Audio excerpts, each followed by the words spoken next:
Hey, everybody. Welcome into another episode of Dynasty in 30. We've got Tim back with us this week. I am excited for this episode in particular because it's one where I get to admit that I was wrong. Yeah, maybe not, but as always, huge shout out to Fins Talk Sports Network. You can find Dynasty 30 every Saturday on Fins Talk Sports Network Extra and the Fantasy Now Plus YouTube channels. So look us up either one. We will be there every Saturday. We will be right back with Dynasty in 30.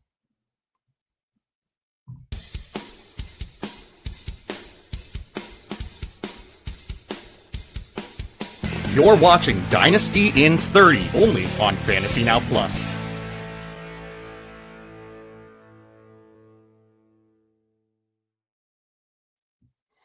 Hey, glad to have everybody with us today. The season is in full swing, Tim.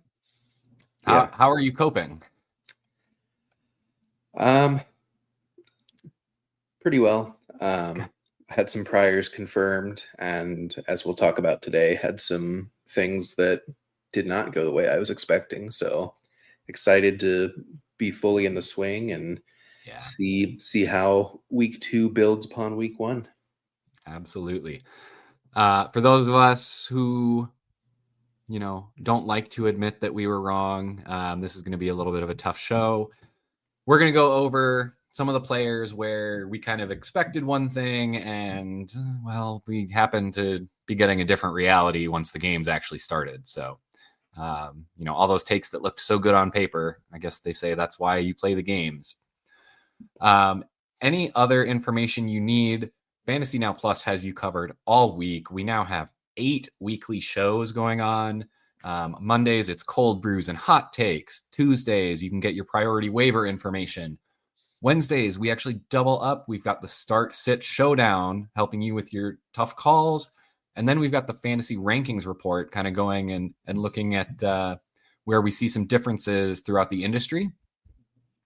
Thursday is Get Tilted. That's going to be our DFS show going over the main slate.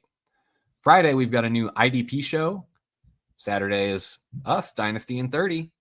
And Sunday morning, we've got Bites and Insights helping you guys get your rosters ready and your game day meals prepped. So, Tim, I'm going to give you a platform here. I want you to tell us, what was the first victory lap that you took this season? I was taking victory laps before the season started. I said all along about Travis Hunter that they were not going to take him 2 overall to play primarily cornerback for a team that has a young franchise quarterback that needs to be proven and only one other good receiver. And that was proven very much correct week 1. Again, he may play more defense some weeks than others, but he's not going to come off the field that much on offense. And when he was on the field, they targeted him over Brian Thomas Jr. Whether that continues or not remains to be seen, but they obviously want to get him involved. Yeah, what's your take on that? Obviously, everyone had really high expectations for Brian Thomas coming into the year. Do you think that was kind of just a 1-week fluke and expecting Brian Thomas to kind of reassert control of that wide receiver room? Not saying that Travis Hunter won't still be involved, just not to the same degree. I mean, I kind of blame the way that last week went down on the lightning delay. There was a more interesting game before it happened, and then much like the previous week's game of where that was delayed as well, like it just kind of died after the fact. So I don't know. I think it kind of lines up with what we saw from Liam Cohen in Tampa Bay. His slot receiver, Chris Godwin, was the number 1 receiver in fantasy before he broke his leg. Yep. And he was getting peppered with targets. He was absolutely crushing week in and week out. And Mike Evans was fine, but even he kind of had to fight to get to 1,000 yards last year. And I think a lot of that was just he was a bit more of a backseat receiver when Godwin was on the field. And yeah, he did miss a couple games too. So yeah, he did. And cut I him a little think slack. BTJ is more talented than Mike Evans at this current point. It's not prime Mike Evans anymore. So I also think that there's a chance that Hunter is more talented than Godwin was last year. So it kind of remains to be seen, but I do think that there's a chance that Hunter just out targets him all year. But I do think BTJ still has that size, speed, ability that we want in fantasy. So he's certainly not a fade. He just might be more volatile than we might want. Yeah, I think I kind of look at it as I think they were trying to establish Hunter early on, and just like get him into the flow of the game. Plus, he tends to run those shorter routes out of the slot. Give them a chance to get Trevor Lawrence dialed in. He was a little off to start the season, which sometimes you're going to see when you haven't played at game speed for a while. I do think that Brian Thomas is going to essentially be the guy for that passing offense. I think when they need it, they're going to go his way. Travis Hunter, though, definitely is going to get his opportunities. Like as mentioned with what you were saying, he's that slot role in Liam Cohen's offense. So I definitely agree. I think both are going to be very, very good plays all season. I think Trevor Lawrence is going to thrive in this new system, and it's just going to be good for fantasy all around. So I'll kind of take the reins here. My first victory lap was, as many of you are going to know, Harold Fannin Jr. Just absolutely crushed it.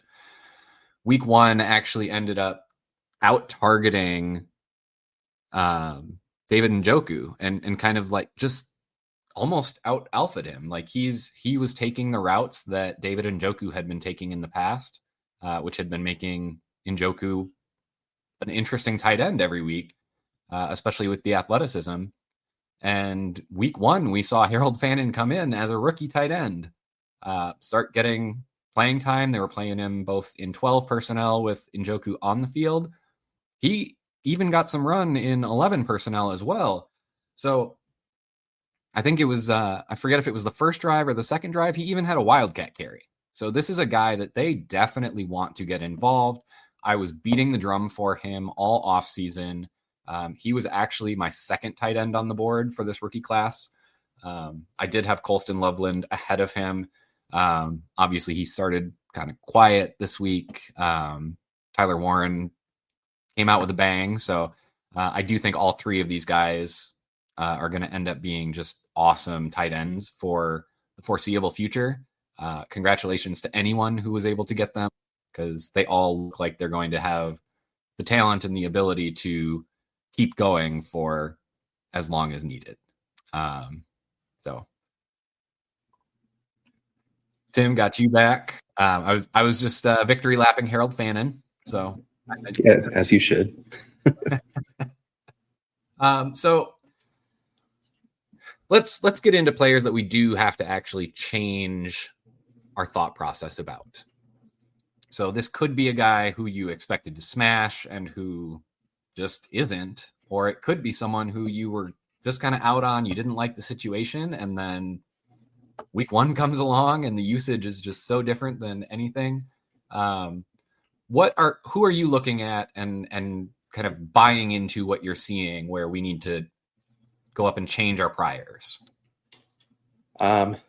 My first guy would be Breece Hall. All off season, it was just, this is a committee, this is 3 backs, we like them all. And then week 1 happened and it wasn't really a committee. They still tried to get Braylon Allen a couple touches, but he was pretty much ineffective on those, and Breece Hall looked great. And for Dynasty, he is on the last year of his deal with the Jets. He will most likely become a free agent in the offseason. And I don't he's still in his prime athletically. I don't Yeah. think he's yet at risk of slowing down or going to a new team and kind of tailing off. I think he still has juice. He's still a good pass catcher. He still has breakaway speed. And I think you might still have time to buy low a little. People might think it was fluky, or they might be trying to quote unquote sell high. But I think he's talented, and I think the Jet situation is better than we expected. So if he stays, that's good. And if he leaves, that's probably also good. He'll probably go somewhere where he may even be the bell cow. Yeah. Yeah, I'm with you on Brees. That was a really encouraging game. He's such a tough player for me this year. I pegged him as like a huge. I mean, he's not even a sleeper because he was already projected to be good, but I think I had him as like a top 3 or 4 running back coming into last season for redraft. So I had been really, really high on him, and then it was just a disaster all around. That team could not move the ball. Seeing him in week 1 this year, I think it's pretty clear he was not at 100% yet coming back from injury. So I'm glad to see the old Brees Hall back. This is the guy I was hoping to see last year. Like you said, he is in his prime. Like, he looks fast. He can catch the ball.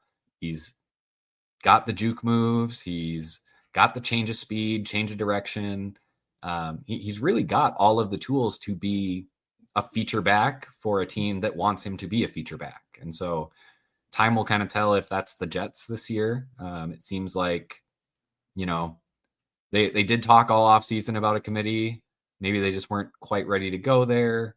Maybe they're hoping to get into more lopsided games to really establish it. But yeah, we'll definitely see. Looks like, okay, we've got a question here from Mo Diesel. Start to half PPR. Warren, Pittman, Mooney, Johnston. Is that Tyler Warren or is that Jalen Warren? Well, let's come back to this one in a little bit, because I've also got some stuff to say about Johnston coming up. So let's, he's actually one of my course corrections, is Quentin Johnston, wide receiver for the Chargers. I was out after his rookie year. It was kind of a disaster. He was one of those guys that was really athletic, I think. Didn't necessarily have a really refined route tree coming out. And I think it really showed up in year 1. Year 2, they got the coaching change coming in. I think that helped quite a bit. It was kind of a reset that he needed. He's still a size speed freak. He is one of those guys that once he has the ball in his hands, he is tough to bring down. He can get around the edge if he needs to. He can go uphill. He can run over defensive backs if he needs to. My big thing coming into this year, and why I had still kind of been out, is especially when Keenan Allen signed, I was expecting, they drafted both Trey Harris and Keandre Lambert-Smith, who had looked good in the preseason to play the X. I don't know how much production they were going to get, but they were at least capable of playing and being a sacrificial X if needed, just kind of running the deeper routes and opening things up for others. And then when Keenan Allen signed, I'm thinking, well, okay, I mean, Keenan Allen, they're not going to put him in the slot. Yeah. I mean, that's Ladd's job. So you can't take Ladd out of the slot. He's too good there. When we look at Keenan Allen, I mean, he's getting older and he's generally played more slot. So I was expecting him to move into that flanker role. They lined him up immediately at the X. Yeah. So I was completely wrong on the usage there. It has kept Quentin Johnston on the field. He looks better too. He doesn't seem to have the same drop issues that just absolutely plagued him for the first year and some of the second year. So if he really has cleaned that up, and we're not just seeing a small sample where, he's not, just didn't drop a ball week 1. I mean, he's in a high powered offense now. They passed way more than we expected. Yeah. And he's on the field more than we thought. So he's kind of one of those guys that if you have a manager in your league who remembers those first 2 years and is pretty leery and has been looking for a way to get out, I mean, a week 1 2-touchdown performance, they are probably jumping at it. I'm not afraid to go get Quentin Johnston. I think he's one of those guys. If Keenan's not playing the flanker for him, I mean, I'll happily send a second. I think. I don't. I'm a little uncomfortable sending just a first. I'd probably want a little bit back there, or have add in other pieces to even stuff out. Just because I don't know what his ceiling is with Lad McConkey there, but he's definitely someone who should be flexible every week. He should have the volume. He should have playing time, and I mean, frankly, they're designing plays for him. So they're looking to take some shots with him. They're getting the ball out quickly and getting him in space. I think he's one of those kind of weird wide receivers that kind of has the floor almost like a running back now.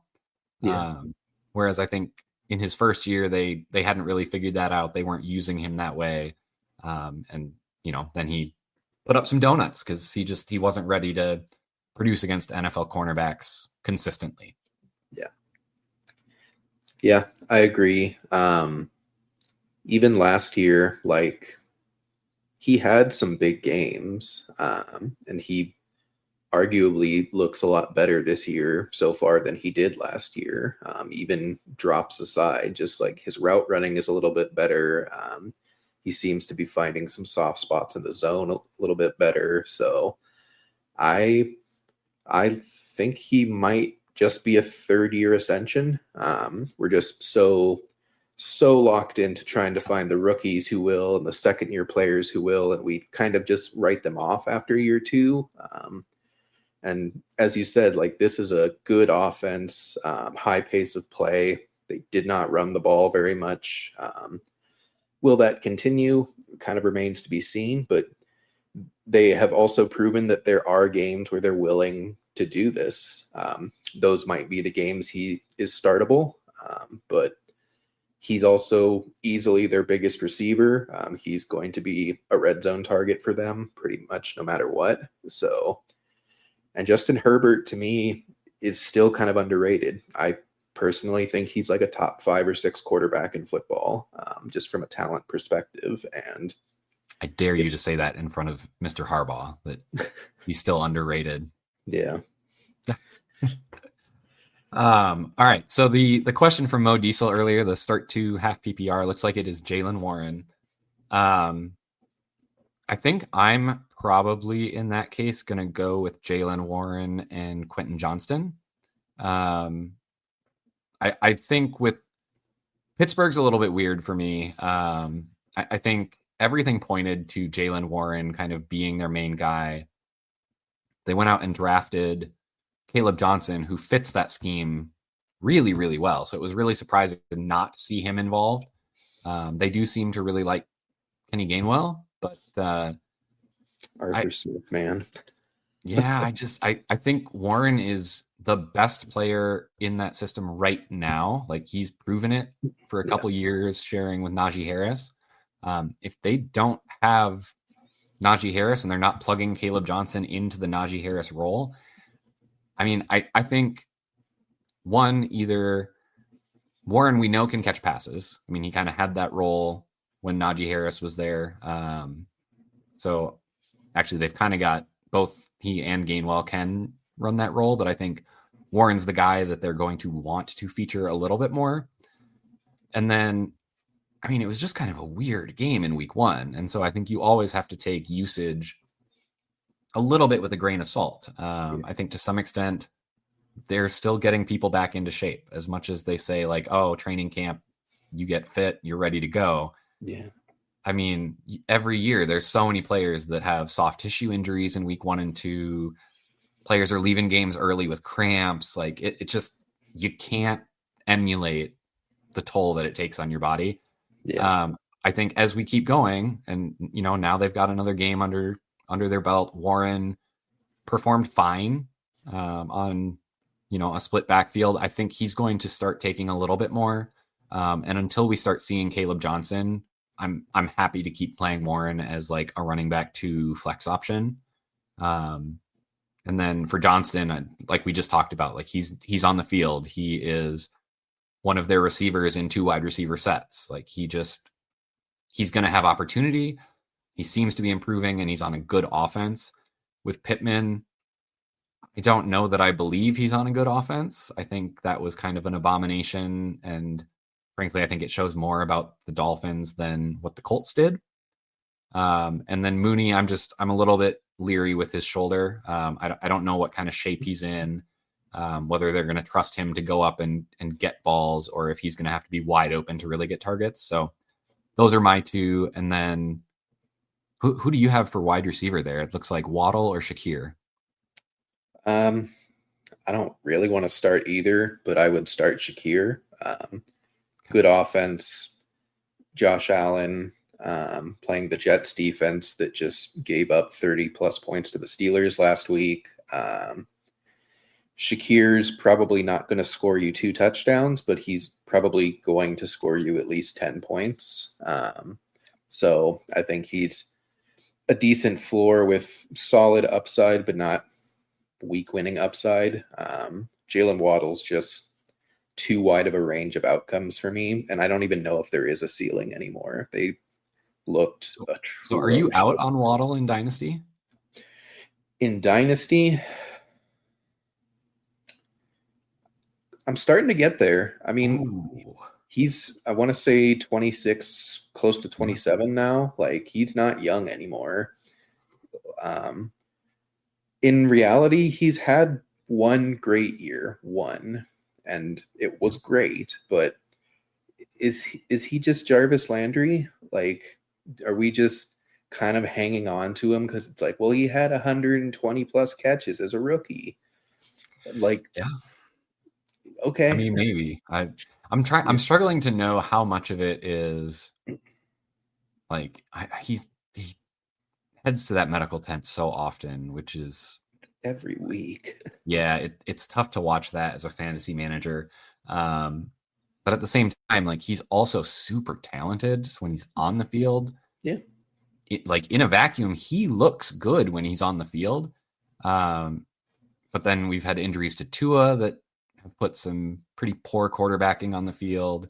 I mean, the whole team was not clicking last year. I mean, kind of like the Jets. It was the Jets and the Dolphins were just underperformers, to say the least.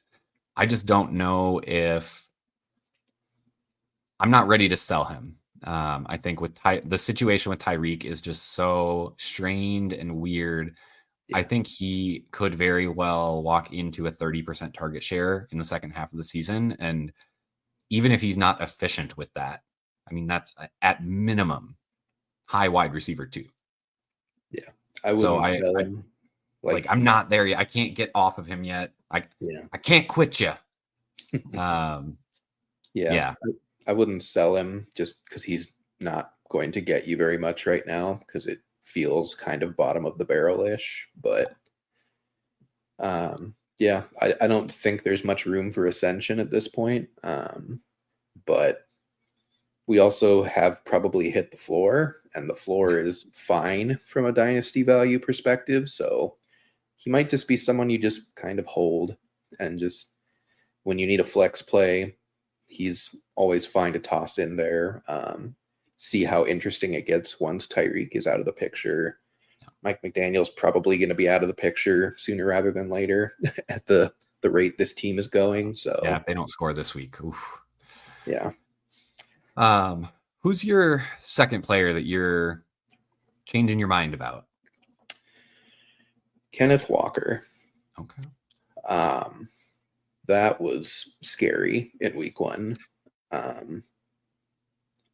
To me, he is very clearly more talented than Zach Charbonnet. And again, he scores fantasy points in the way that we want, but it kind of feels like the team has given up on the Kenneth Walker is our primary bell cow back experience. And it seems more like they kind of just want to do a 50-50 split.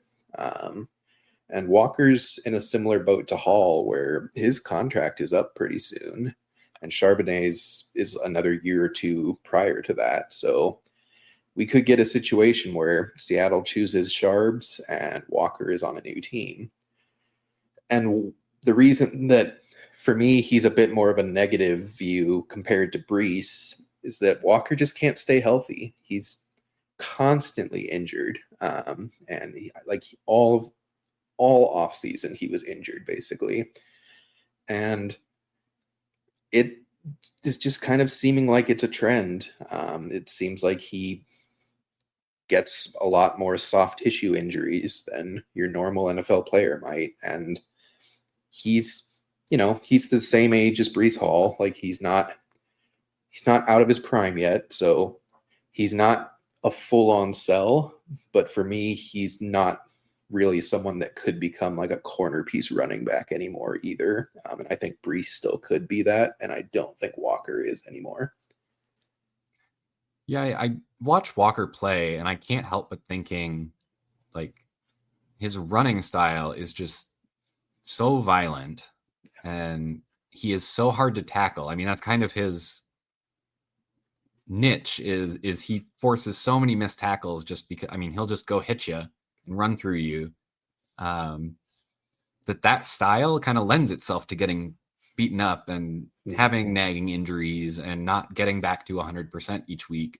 And so I don't want to call him injury prone. I don't think it's that. I think it's just his style.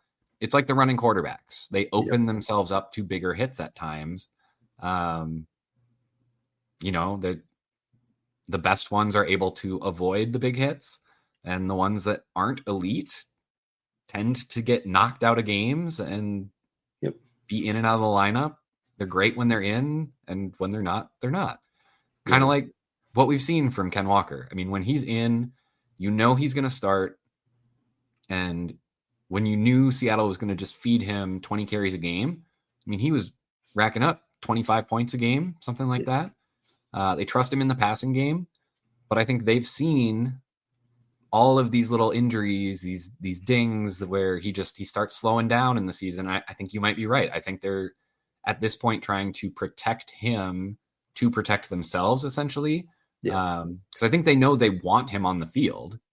It's just he might not be one of those players that can handle 20 carries a game, even though he's a bigger guy. Like he's able to take that contact and dish it out. But for some reason, his body just doesn't recover from it. And he ends up with nagging injuries that then leave him overcompensating and then getting injured in other ways. And it's disappointing to see because I really like the talent. Like you said, I think he's much more talented than Sharbs, but what is it they say? What's the best ability? Availability. And, just to wrap this up with a bow, like this kind of went underreported, but he literally said on his YouTube channel that he considered retirement this offseason. Oh, I hadn't seen that. Like he just deals with so many injuries and he's like never been healthy to go into an NFL season, let alone coming out of an NFL season. Interesting. Like, I am looking to move him now while he still has shiny name value. I would take a high second or a couple mid seconds, maybe. Look for a contender that only has two good running backs and might want a third to feel cozy. See if you can steal their first from them. If you maybe add on a secondary piece that doesn't have much value to you, but I don't think he's ever going to get the workload to be amazing for fantasy anymore. I don't think he can hold up with that workload. So I would be trying to sell him right now. Yeah.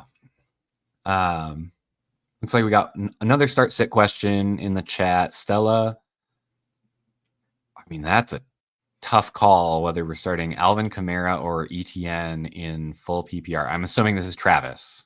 If it's Trevor, then definitely go with Kamara. Yeah. Honestly, so I actually have ETN as a very sneaky play this week. We just saw Dylan Sampson. I think he caught 8 balls out of the backfield against Cincinnati. ETN is going to be on the field a lot. He's the guy that's going to be catching most of those. I think they'll rotate in LaQuint Allen for some passing down work, but there's no reason why he can't catch 4 balls against that defense. And now that they've traded Tank Bigsby, like the rushing work isn't really in question. I mean, Kamara's kind of in the same boat where we don't have to worry about his workload. We know he's the guy. Yeah. I just think we still have some more questions about the New Orleans offensive environment. So I think I would probably lean ETN, but it is very, very close. Yeah. I think it will come down to what you think is going to happen in that Saints and 49ers game. You know, if Mac Jones is just a pumpkin and this is like a 7-13 ball game, obviously you probably don't want to start Kamara because you have no touchdown upside whatsoever. If you think the 49ers will still be able to move the ball and the Saints are going to have to keep up with that, I would go Kamara. He just catches so many passes, and in full PPR, it just stacks up so fast. They played a lot of Kendre and Miller and Devin Neal in week 1, mostly rushing work, but they were both pretty ineffective. I'm curious to see how long they continue to do that, or if they maybe give Kamara some more rushing work just to like help the offense hum a bit better. Who is your preferred handcuff there for Dynasty? So like you want to hold them now because they might have value in case of a Kamara injury, but like eventually Kamara is going to be gone. I think it's Devin Neal. I will say this coaching staff does not abjectly hate Kendre Miller like his last one did, but they drafted Devin Neal. He made the team, which was kind of the biggest worry. He, I think, had the exact same amount of touches week 1 as Kendre Miller. I might be wrong on that, but I think he seems to be more in line with what Kellen Moore wants to do offensively. So in that case, I would definitely lean Neal. And in the start sit, I think I'm going to go Kamara. I am biased. I still love Bashal Tutin. And I think he might get more work this week than we might be expecting. I think he will. Yeah. I think he's going to step in. He's definitely going to absorb some of that Tank Bigsby work. Yeah. I view it as kind of a gradual, like maybe he takes 60% of Tank's workload this week. And then I think it's going to ramp up as the season goes. But yeah, I'm with you on Tutin. Yeah, I agree. The only thing that worries me about ETN is that if Tutin breaks a huge play early, they might just stick with him. And then you've got 50% snap Travis Etienne on an offense we want to be good, but has so far not proven it's good yet. It was average in week 1. So at that point, then I'm kind of just leaning Kamara's definitely going to get 5 to 7 receptions, like almost certainly, with an opportunity for more. So it's close, but I would lean Kamara. Okay. So I'll try and wrap this up. I know we're going a little bit over Dynasty in 30. Sorry, guys. I know it's so hard to keep it short. We get on here and there's so much to talk about. My other player that I'm very surprised to be saying this, that I am having a course correction on Indiana Jones. I thought he was done after the Crystal Skull. They got the Dial of Destiny, and now here he is with the Colts. I don't know. I was not expecting anything. One, I thought Richardson would get the nod as kind of that more explosive player. Yeah. Apparently the coaching staff wanted to be able to use the playmakers they had a little bit more, which I can understand going with Daniel Jones in that instance. I mean, they do have Josh Downs is an ascending wide receiver talent. It hasn't necessarily shown up in the box scores yet, but I mean, he looks the part. Yeah. Pittman, one of the most underrated receivers out there. Again, I think he's been on some tough offenses where his fantasy production hasn't been there. But again, he runs good routes. He gets open. They just haven't been able to consistently get him the ball. Yeah. And then they've always got Alec Pierce able to run deep routes. They've got Adonai Mitchell there, who I still really like. I think, we were talking about third-year breakouts. I'm like, this could be you. So yeah, I think I was really pleased with what we saw in week 1. Again, the question becomes, was that the Colts? Was that Miami? But he has the running game behind him to help. And if he does get into trouble, Daniel Jones is one of those guys that can take off. I mean, he can break an 80-yard run and still manage to fall down before the end zone. But I don't know if you remember that play. He's just one of those guys that I think he's got the floor because of his rushing ability. The weapons are good enough that all he has to do is be a game manager in the passing department. And then, I mean, we saw he had 2 rushing touchdowns. So even when they get close, it's not a guarantee, even though they have Jonathan Taylor, that they're going to hand it to him. So he very well could vulture some more short yard touchdowns, which is going to boost him even more. I think you have to take that into account. I don't think there are many situations where a guy is going to come in and get 2 unexpected touchdowns in week 1, like as a quarterback, without that being a significant part of the offense. Yeah. So I don't know if this is a reaction to the tush push. But I mean, it seems like it's going to be a thing this year with Daniel Jones. When they get into short yardage, they're comfortable with him keeping it. Yeah. I posted on Blue Sky last Sunday that if Daniel Jones is given a Jalen Hurts utilization in the red zone, I'm going to have a bad year in fantasy. Because I liked a lot of Colts pass catchers and Jonathan Taylor, and I did not like Daniel Jones for fantasy. So, but yeah, I think, he's not old. Like, he feels old, but he's not. I want to say he's 27, maybe 28. He still has the juice. He runs, as you said. He's getting goal line work. And I still believe in Shane Steichen. I think he's a top-tier offensive play caller in this league. I just think that, unfortunately, he hitched his wagon to the wrong horse, so to speak. And, Anthony Richardson tried, but it obviously has not worked out. So, yeah, I think in one quarterback leagues, I think he's like your perfect backup, possible start play any given week in Dynasty. In Superflex, I think he's a quintessential QB2, maybe your third QB that you rotate in to cover bye weeks and injuries. But that's a long ways from where he was a month ago, where it was like, when everyone expected Richardson to win the job. Yeah, like a month ago in Superflex, it was take a third if you can get it. Like, now, please.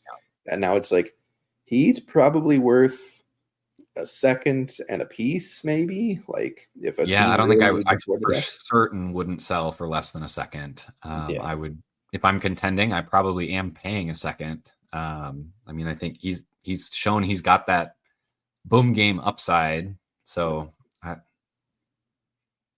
don't know. It catches me way off guard to feel this way about Daniel Jones, but I know it's 2025. This is where we are. And the faster you move, the better deals you're going to get. So, yep. If you can get in before we get even more information and your hunch is right, that's how you profit. Yep. So, all right, really quick before we go, Hollywood Brown or DJ Moore? DJ Moore. No. Hollywood Brown. That Eagles defense is going to eat the Chiefs alive. I think they just don't have to pepper him. Will they be able to? I mean, like they have one receiver who you feel you need to cover, and it's Hollywood. Like Kelsey looked very slow and very old in week 1. Worthy is for sure out. It is Hollywood Brown catching passes from Patrick Mahomes against the best defense that absolutely they'll come get close, and then he'll like do his little teleporting tricks and come out the other side and sling it behind his back. Listen, I have Hollywood Brown in a full PPR, and I'm starting him, but it's mostly because I have to, because my other option is like Dylan Sampson, and now that Judkins is back, it's like catches. I know, but it's now a 3-headed running back room back there against the Ravens. For me, Michael, definitely make sure you report back to us. We need to know who you believed and which way you went, and then hopefully if you do start DJ Moore, you aren't going to be too disappointed when Hollywood Brown outscores him. If you do choose Hollywood Brown, congratulations. Sorry, Tim, had to do it. All I'm saying is Hollywood was having kind of an awful game from like a stats perspective outside of that one broken touchdown. Yeah. I think he had like 8 catches for 30 yards at some point, which again, in full PPR, you're happy because that's 8 points plus the 30 yards, but like that could just happen again. And he just doesn't get the touchdown this time, where it's, you look up and it's 9 catches for 48 yards. And, meanwhile, it's also possible that DJ Moore goes for 6 and 100, or it's possible he goes for 6 and 25 and two rushes for 10. So are we getting first half Caleb Williams or second half Caleb Williams? That's I would like to think it's somewhere in the middle, more towards the good side. The thing that gives me hope is just that it is Ben Johnson against the Lions. So like he's going to put on a show. That's going to be fun. He's going to want to do anything in his power to score 40 points. So I am willing to make that bet, but I don't think you can go wrong with either of these guys. I think it might just come down to who scores the touchdown or who breaks the big play between them, because I think they both have a pretty solid target floor. Yeah, I think that is a good question though, Michael, but definitely report back next week. Let us know. That's going to do it for today. Thank you all for tuning in. If you have other players who you are just changing your tune on, drop them in the comments. Happy to come back, see some discussion, drop into the Discord. We have a Discord channel. We are happy to talk ball pretty much all the time. More so than my employer would probably like, but hey, it's fantasy football. It's August. This is what it's September now. Yeah. This is what we do. Yep. All right. So until next week, guys, we'll see you. This is Dynasty in 45 today. Not too bad. This is Dynasty in 30. We'll see you next week.